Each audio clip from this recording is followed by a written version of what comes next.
Welcome to ENFA webinar tonight. I'm Gunilla Göran, the chair of the European Network of Fibromyalgia Associations, ENFA. Joanna Vicente, board member of ENFA, give us the technical support tonight. Thank you for this, Joanna.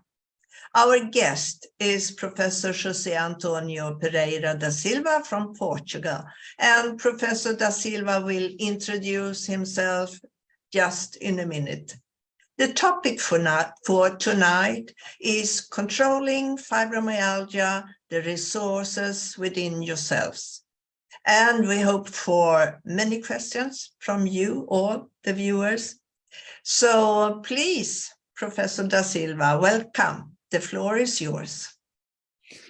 Thank you so much, Gunilla, not only for the kind introduction, but also for inviting me to be here. It's really an enormous pleasure to share with you my views on fibromyalgia, on how I see it, and how I hope that patients can help themselves. And I have been dedicated to this condition for quite a while. And so let me introduce myself on, who am I? Why am I here? Well, I am a rheumatologist, a professor of rheumatology at the University of Coimbra, and I have been interested in fibromyalgia syndrome for a long, long time.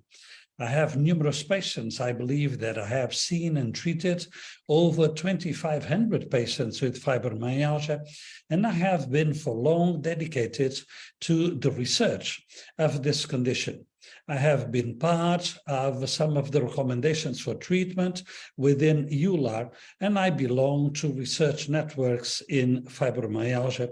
So I do believe that I understand it a little bit.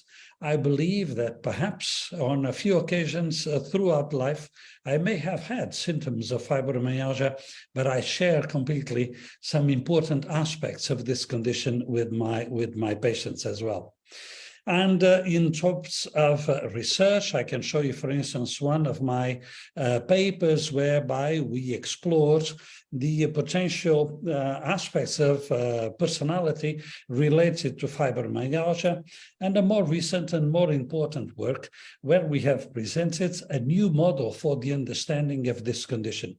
This model will be the basis for the presentation that I will give you, although I will avoid as much as possible being technical, and I'll try to be as understandable as I can possibly be.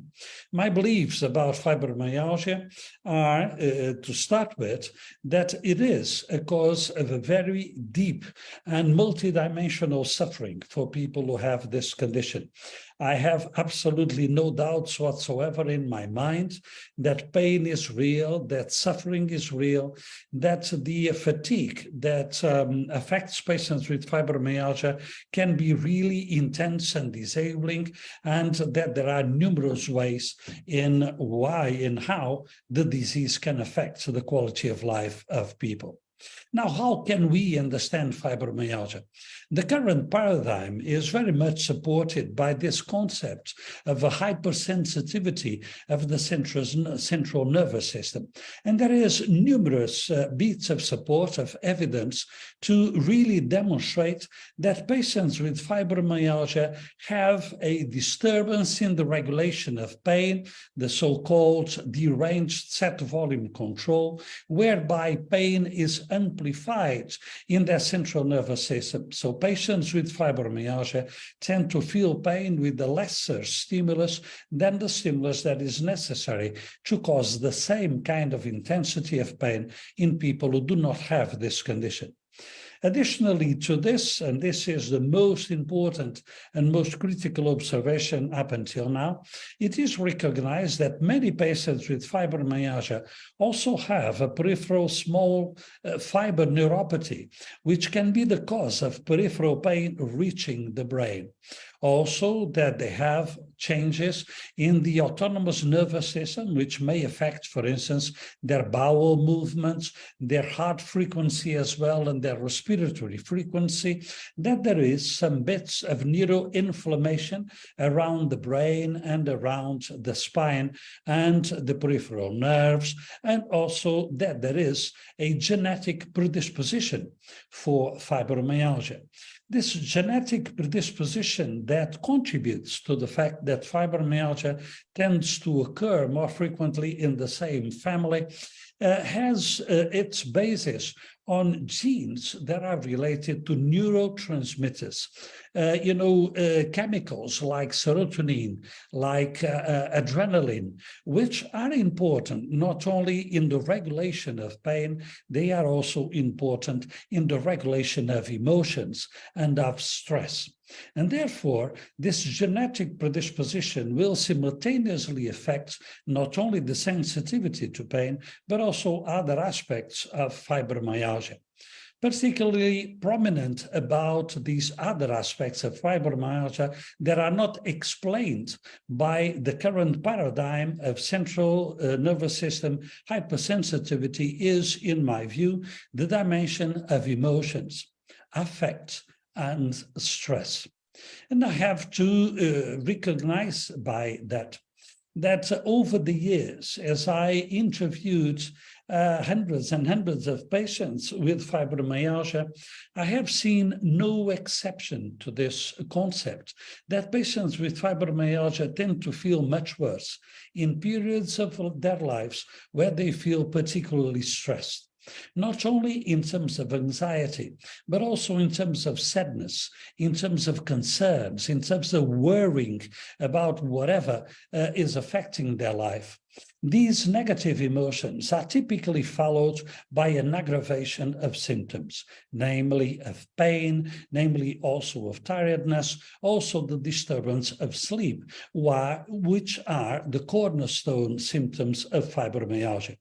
I would suggest, in order for you to evaluate this, that this is not typically immediate. What I mean is that the relationship of pain and fatigue is more with the way I have been feeling over the recent days or these last weeks than what I am feeling right now.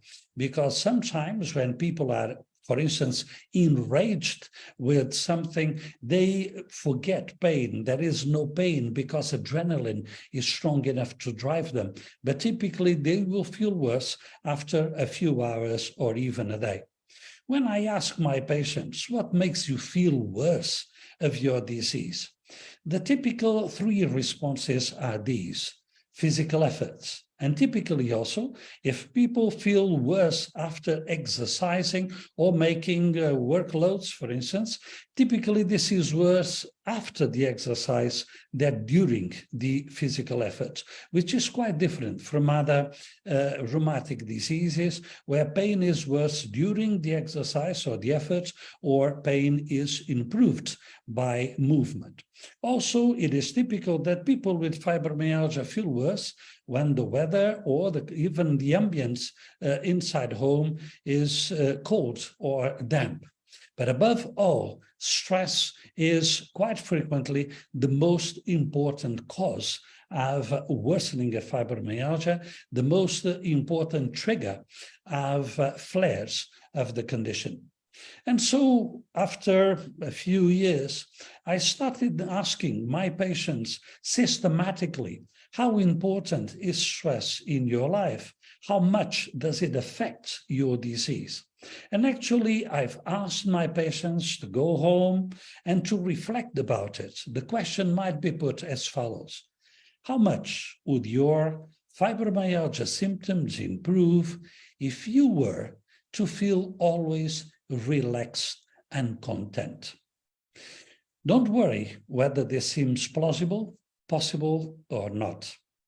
Just take into account, imagine this situation where you felt serene, tranquil, where you felt relaxed for time enough, according to your own experience of stress, pain, and all the other symptoms of fibromyalgia. how much of these symptoms do you believe would they improve if you were completely serene, relaxed, and content? Please note that the connection is not immediate. So it's more how you have been feeling than how you are now. I usually say that this works more with the tides than actually with the waves of stress. Also, please take into account that small events can cause great consequences. Of course, if you have a major emotional event, this typically will be followed by a major flare, particularly after the adrenaline has worn out, when you calm down, when the stress is no longer so dominant. But it is true that small events on a daily basis, hassles of daily life, will also affect the intensity of the symptoms of fibromyalgia. Sometimes these events seem so small and irrelevant that patients find it difficult to believe that they will cause a flare of the disease. But please consider them. I am pretty convinced that they are very, very important and that you will not understand the relationship between stress and fibromyalgia if you do not pay attention to the small daily hassles. And third, where do I live in the stress scale? And I usually tell this my patients. Most patients with fibromyalgia are not only tense occasionally, or tense today, or happen to be tense this week. They are usually tense as a, let's say, psychological trait. They tend to have a tense, very responsible, very demanding approach to life. And most of the cases, they recognize that this is a trait of their personality for long before they had the first symptoms attributable to fibromyalgia. Actually, many of my patients recognize that these traits were already there in their childhood. So let me ask you if you could please make your vote in Facebook, and I'll have an information on that. For you, you're listening to me, how much do you believe your symptoms of fibromyalgia would improve if you were to feel always relaxed and content? You could respond 30% or less than 30%, 30 to 50, 50 to 70%, 70 to 90, or over 90%, or just use the lettering that is presented, A, B, C, D, E. And in a few moments, Joanna will be kind enough to let me know what is the most common vote in Facebook.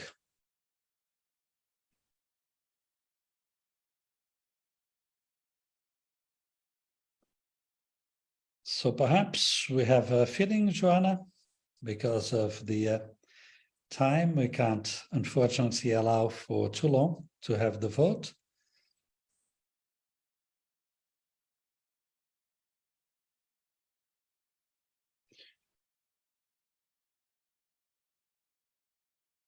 All right, so it seems that 1 minute more and we will be there. And if you allow me, I'll go back just to highlight some of those aspects.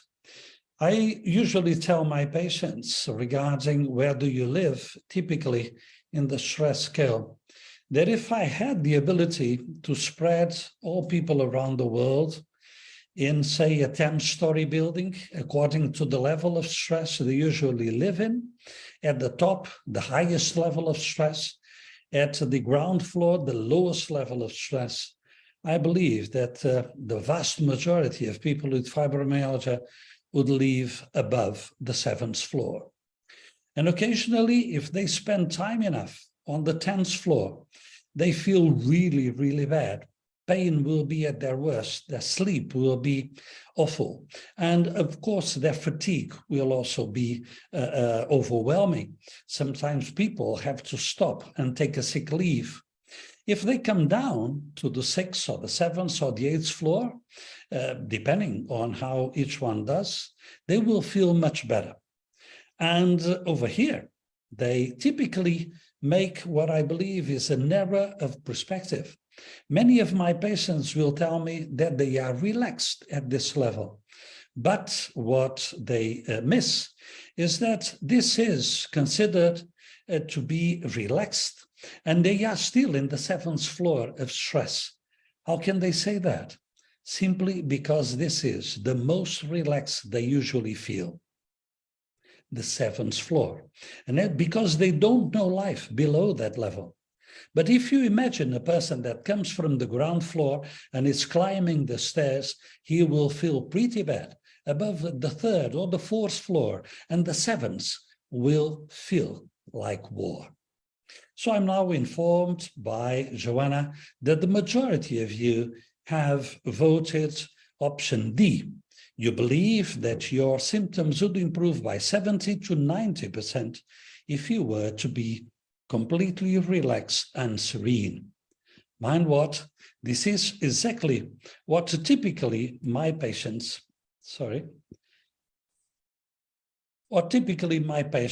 also respond to me, 70 to 90%.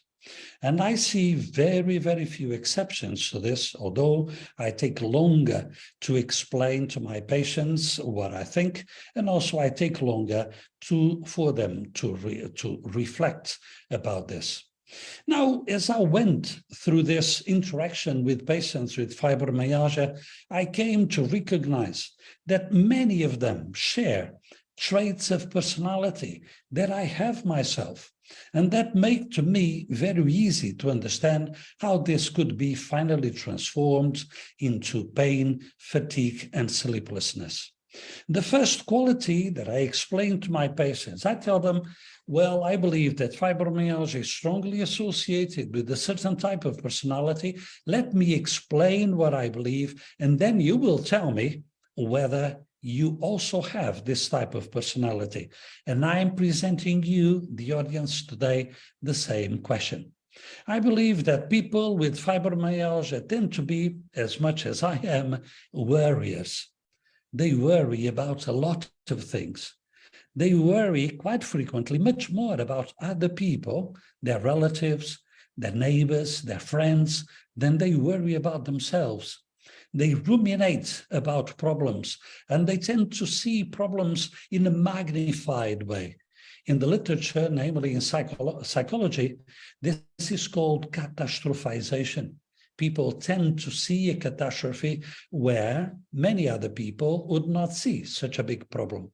But more important than this, their head is also, their mind is always occupied with a large number of problems, some of them from today, some from yesterday, some from the future. Quite recently, a patient of mine explaining this to me quoted a book that she has read, and the author would have said that I have had a tremendous amount of troubles through my life, most of which never happened. I believe that you understand what the author meant, and so do I. The second characteristic from the personality that I associate with fibromyalgia is that people tend to be demanding of themselves more than anyone else. They tend to be perfectionistic. They require that things are almost perfect so that they feel satisfied. And the result of this is that they are seldomly satisfied. They are seldomly relaxed. Even if they decide not to talk about this to avoid, concerns and misunderstandings, they will still have, let's say, daily hassles with this, because with themselves, they will feel that nothing, not the world, not the other people, not themselves, are as perfect as they would wish everyone to be. And finally, I believe that people with fibromyalgia are typically unable to fully relax, to connect to the earth, as we say in Portugal. Let's say that you feel so relaxed. Sorry, I have to answer the call here. That they feel so relaxed that all their concerns are gone. They find this very difficult, and their worry continues to affect them through the night and affecting and disturbing their sleep.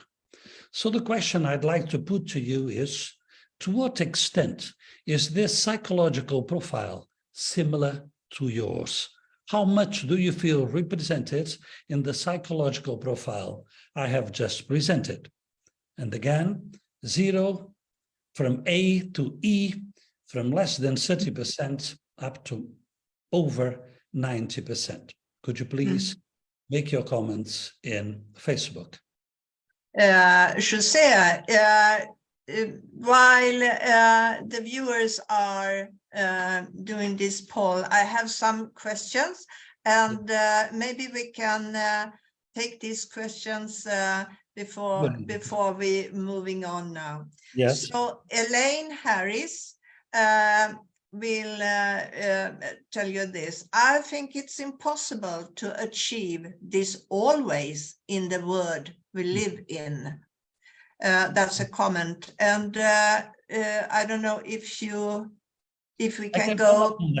Yes, please. Yeah. Yes, I would suggest that we should not perhaps be so worried about whether it's possible to have this all the time, but whether we can do it more than we usually do. We don't need necessarily to come from the 10th floor to the ground floor to feel better. Every floor that you go down will make you feel better. And so as long as you try to enhance the moments, the preponderance of serenity in your life, you will be gaining. And of course, if it were possible to feel always serene, then of course you'd gain the most. But the idea of presenting this challenge to patients is to have them consider and realize how important stress, rumination, concerns, worries are in driving their disease. You need to understand yourself. You need to understand how your disease relates to yourself to be able to address it with your inner resources. Okay. So I agree, it's not ever 100%, but the more, the better. Okay, thank you. We move on to Gabriella Eichenstadt. How do you define the difference between this stress personality type and anxiety disorders or just difficult life? Right, yeah, let's say the separation between these and anxiety disorders is an issue of, let's say, intensity. We all are anxious to a certain extent. We all have fibromyalgia to a certain extent. I hope that you are familiar with the concept of fibromyalgia-ness. Everyone has a degree of fibromyalgia-ness, of sensitivity to pain, a sensitivity to stress. The issue is that above a given limit, this anxiety with everything will start to disturb your life. And whereas in some people, it will just remain on the psychological domain of life, in others, it will provoke physical symptoms as those observed and felt in fibromyalgia. So as I now have the response to the question before, I would progress. And I have the information by Joanna that we have E and C that are level. So meaning that we have as many people believing that they are like that above 90% as we have believing that they are like this 50 to 70%. These are, however, the most frequent votes, and they make me feel very comfortable because these are also very similar to the responses that I get again from my patients, 80 to 100%. These are the typical responses. And actually, if people tell me that they are much less than 80%, I usually ask them, what is the dimensions where you feel that are less than 80%? And most typically, we come to the conclusions it is an issue of understanding and weighing words. That's the most important features are there. Now, how could this induce fibromyalgia symptoms? I have seen this so frequently that I believe that it is very difficult for me today to conceive fibromyalgia with this kind of personality. I find it very difficult that fibromyalgia would survive. And also what I have seen is that the only people that I know who have actually improved remarkably of their fibromyalgia were the ones that were capable of changing this, of getting a new contract with life. So that I do believe that this personality is responsible, if not for making fibromyalgia emerge, at least for keeping it and for making it worse. Now, the response, in my view, is actually quite simple. It so happens that every animal, not only every human, when we feel stressed, we contract our muscles. And this makes all the sense for instance, in wild animals. It made all the sense while we were primates, like monkeys. We only felt worried then or stressed when we were in danger. And contracting your muscles makes sense because either you fight or you flight. But this is extremely important for your survival. So stress always causes muscle tension. And muscle tension, if it persists for long enough, will result in muscle pain and in fatigue. It's very easy to understand that. If I keep my hand like this, being really tight, there will be no wonder that in about 2 or 3 minutes, I will have pain not only in my hand, but in all my forearm. Because that's where my muscles are making work, are making efforts, are making tension. And they are not disease, they are just getting tired.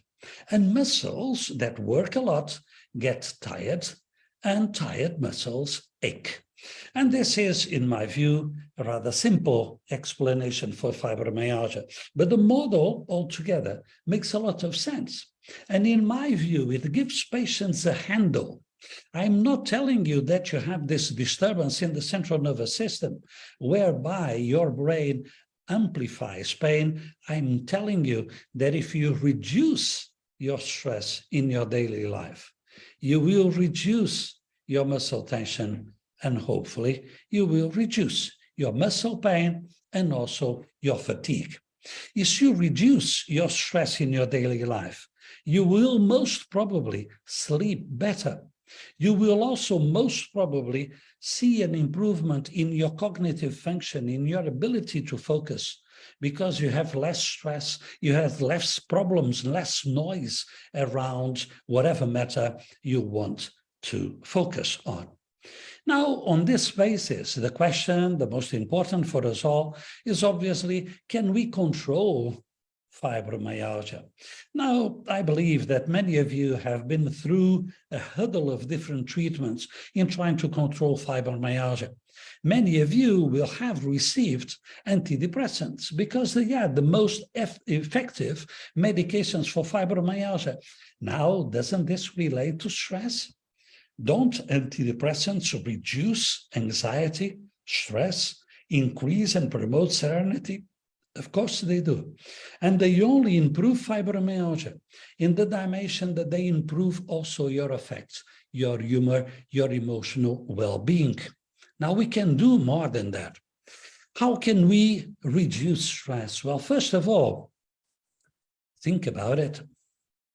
Recognize it in your life. Try to understand how it works. What is it that makes you nervous?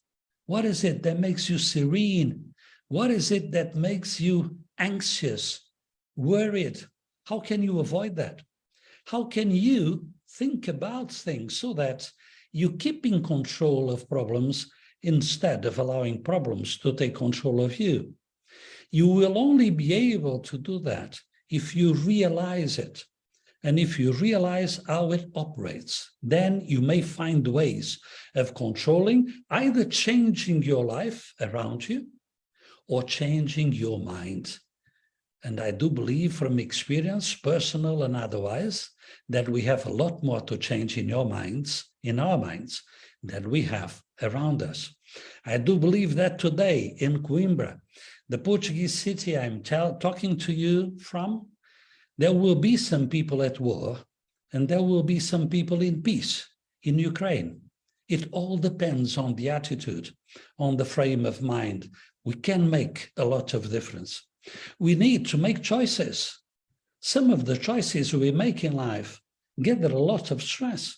If I decide that I really need to get more money, and for that I need to work after hours, I will be deprived of rest. I will be deprived of my family.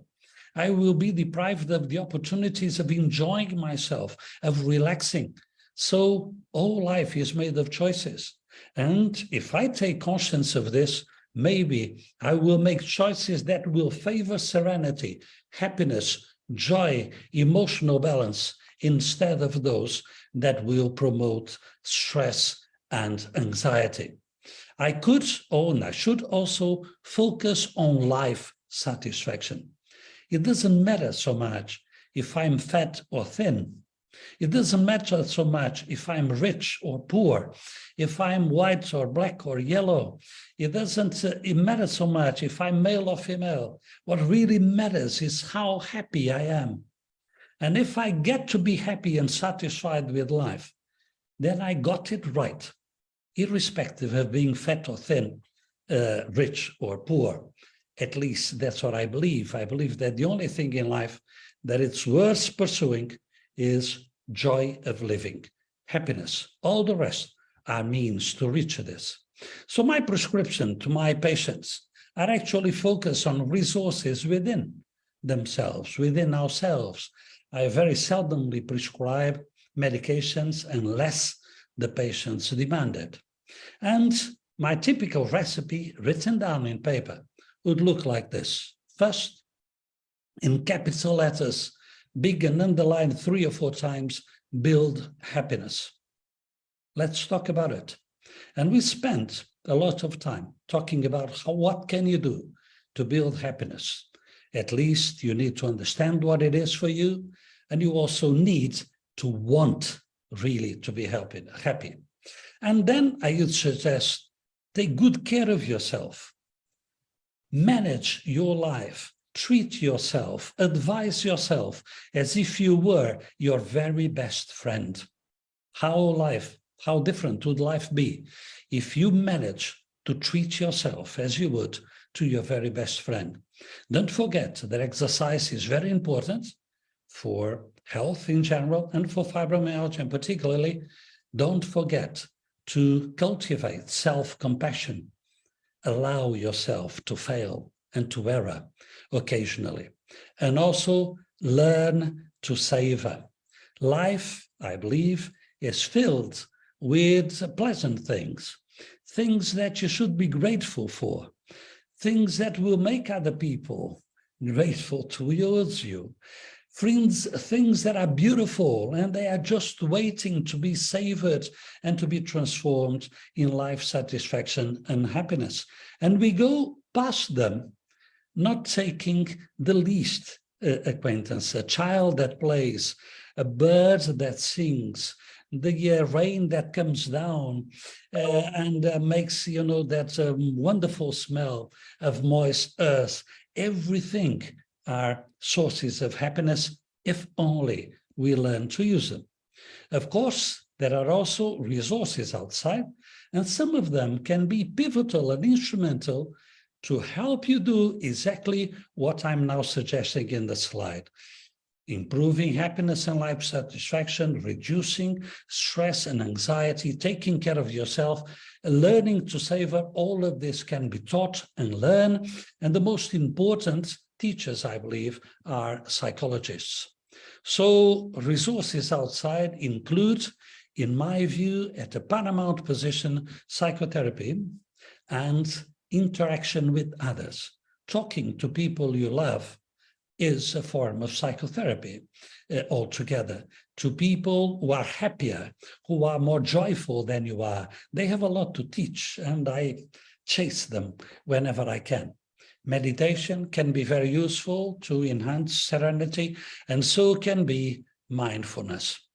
Resources outside can be in the form of a caring physician, of a group of patients discussing and exchanging good practices, and also of people that gather around concepts and provide support for patients. This is what I have been trying to do with this particular site. It's called My Fibromyalgia, and we have gathered a team of psychologists that have been specifically trained in fibromyalgia and in the techniques that have proven to be more useful from a psychotherapy point of view.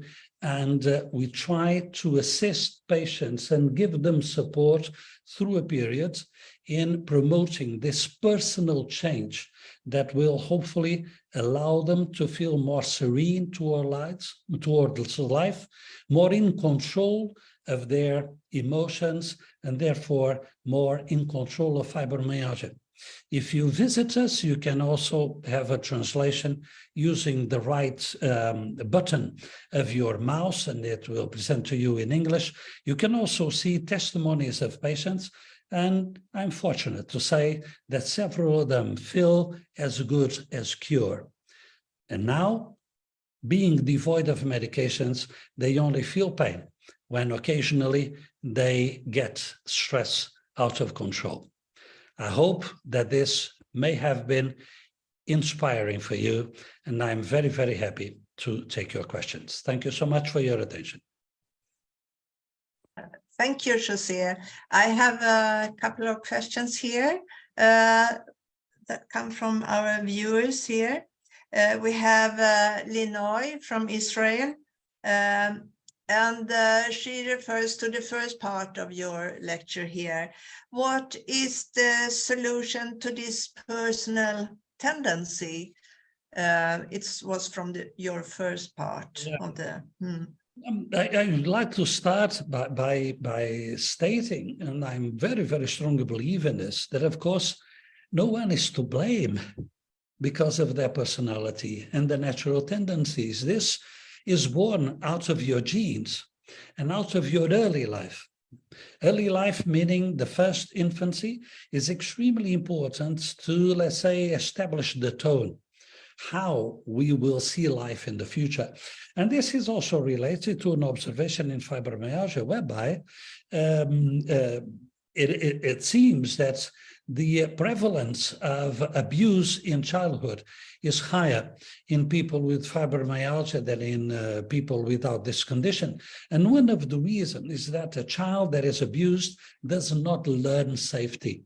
She does not learn to recognize that she can be in control, she can be relaxed, that she can trust parts of the world and parts of people.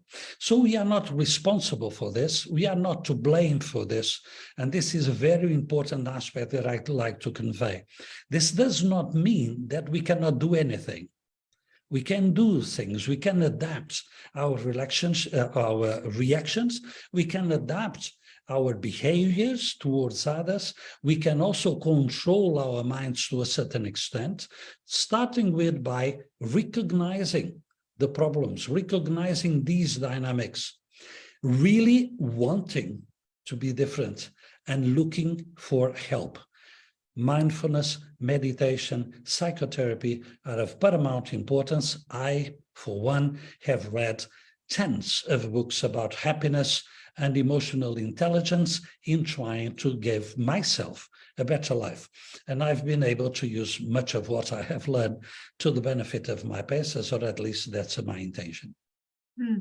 Thank you. Another comments here from La Psychopulture. I'm sorry if I not pronounce it well.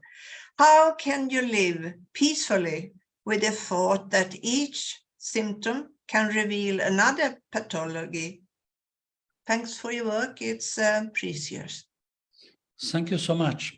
I fully understand, although I cannot say that I have lived through all the pains and concerns and health concerns that fibromyalgia can bring upon a person. However, I would think that for most of my patients with fibromyalgia, this condition itself is the cause of the vast majority of their symptoms, because it can cause so many different symptoms. from headaches to tummy aches to muscle pain, you know it. So my suggestion is that if your symptoms of whatever nature tend to fluctuate with your level of stress, you would be pretty sure that this is fibromyalgia and anything else, because nothing else fluctuates this much with stress as the symptoms with fibromyalgia does. Of course, if you get a new symptom which is unknown to you, and perhaps it looks weird, or perhaps you have some knowledge about it, you should consult your doctor. But please, before getting worried, because worry will make your pain worse, before getting worried, try to understand the symptom. How does it come about? What does make it fluctuate in intensity? And if you feel there is a relation with emotions, then put it in the probable list of symptoms of fibromyalgia and see whether it follows the same pattern. Okay, thank you. Right now, we don't have any more questions. So I can just ask you, when you meet your patients, are you have any groups of patients that meet you or any other doctor or psychiatrist or so? So you work in a group with your patients? Yes, I haven't done that practice. I'm not, I don't feel trained for that. I must confess that I have thought a bit about it numerous times, because these consultations are very time consuming, as you can imagine. If we are explaining all this that I've explained to you, if I'm explaining to patients how they can try to enhance their levels of life satisfaction and emotional harmony, this takes a long time. I do it out of, let's say, what I believe that is my duty, because patients need that, or at least I believe that they do. We will now start also some work in groups of patients. And interestingly, this has been an initiative of a patient who felt that during the program, doing the program that we have in this site, My Fibromyalgia, improved her life quite considerably. And she felt that it would be nice and useful to keep this alive, interacting between patients, discussing this, bringing people that have already done the program and people who haven't, trying to exchange experiences. I do believe that having a professional, a trained professional in these groups would be very interesting and productive, and certainly something we have in our plans for the future, but I haven't done it. Okay, thank you. In Portugal, how are the health ministry react to the diagnosed fibromyalgia? Well, let's say if you look at the political arena, there seems to be some goodwill, because actually there were two positions adopted by the parliament, whereby it was stressed that fibromyalgia ought to be considered a, let's say, a appropriate reason for disability, for instance, and they ought to get a similar respect from the health service as other conditions. Unfortunately, of course, this does not necessarily translate into the practices of physicians or even into the regulations. And at the moment, I do understand, for instance, that people working in disability patients, physicians, I mean, do have a guidance according to which fibromyalgia cannot be by itself be considered a cause for disability without other conditions contributing to it, which I feel is profoundly unfair, because many people with fibromyalgia feel, of course, disabled by this condition. And I have to recognize that until now, we don't have much in terms of efficacy of efficient treatments to offer to patients. Yeah. However, Gunilla, I wonder even if ENFA might consider, raising this as a discussion point. However, what I believe is that physicians are put in a very difficult position to decide whether a patient with fibromyalgia is disabled or not, because of the lack of objective lab tests or imaging studies that can demonstrate the intensity of pain or the intensity of fatigue. And this is unlike almost any other disease, because everything else, when we are discussing disability, we take the X-ray, right? We take the CRP and whatever, showing, well, this patient must be very disabled. Now, in fibromyalgia, we must confess that most of the symptoms could be made up by someone who wanted to malinger the system. And the frame of mind of people who are in the disability pension board is that they are being tricked all the time. So I wonder whether we should, let's say, defend and support the idea that the evidence towards the demonstration of disability in fibromyalgia should be of a different origin, namely the demonstration that they are unable to attend their jobs, that they lose their income because of their disability, and they take that and that they don't take their enjoyments that normal people would do without fibromyalgia, and therefore this should be demonstrated through the history and the social inclusion of the person, and not really by a physician, because physicians have a very hard time in trying to demonstrate disability in these circumstances. But it's very, very hard for me as a patient and all the other patients and people living with pain that they are not believed in. It's so strange.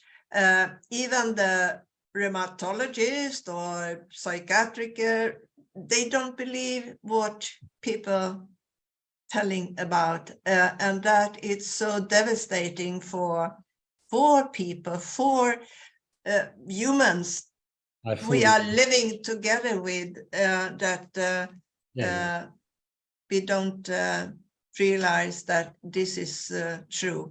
But I think maybe the new ICD-11 can help a bit to give guidelines to both doctors, or especially as we now are forced to go to the primary care for the first step when we want to have some care for our pain.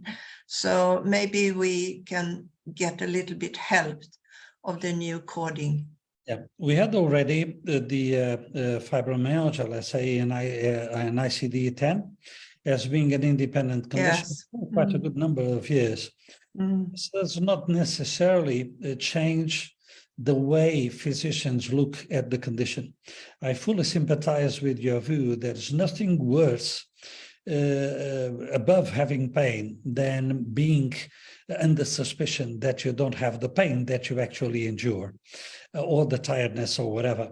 I keep calling my colleagues' attention to this fact that we should not be, let's say, violent to our patients to that point of suspecting that their symptoms are not true. It is fairly, let's say, appropriate and easy to do for the practicing clinician who is taking care of the patient. For me, whatever my patient tells me is the truth. And if they are catastrophizing, catastrophizing is part of the problem, right? It's not voluntary. For the physician who is in the disability board, it's a different matter altogether, because he is expected to have the same level of suspicion with a patient that comes back with asthma or tells them that they have high blood pressure. They need proof. And unfortunately, pain cannot be proven, right? At least until now. And we ought, of course, to consider for the future research that makes pain more demonstrable technically. And while we do that, looking for the best possible ways of demonstrating disability. And this is not simply the diagnosis, but how people react and behave in life. It's like this because the society in large are losing so much person that can be able to work some parts. So we have a lot to do together, the researchers, doctors that believe in patient with fibromyalgia and the patient organizations. So I'm looking forward to future because I think we have a lot to do, but when we see back, as you can do as well with your long period of working with people with fibromyalgia, we can see it has been a little progress during the years as well, I think. So we still have a lot to do. And I can see there is no more questions for you. And I would like to thank you warmly to be voluntarily here tonight to give your lecture. And we have got some good questions here. And I will also announce that this video will be available on Facebook and YouTube. So everyone can take it, bring it back home and talk about it, discuss about it, and think about what we have heard tonight. So thank you very much, Professor José da Silva. It has been a joy. Yeah, thank you. I really appreciate the opportunity and you wish you all the best. Thank you so much. And thank you to our viewers and the people that have sent your questions tonight. Thank you. We will have the next webinar in May again. Thank you for tonight. Bye. Goodbye. Bye. Goodbye. Thank you.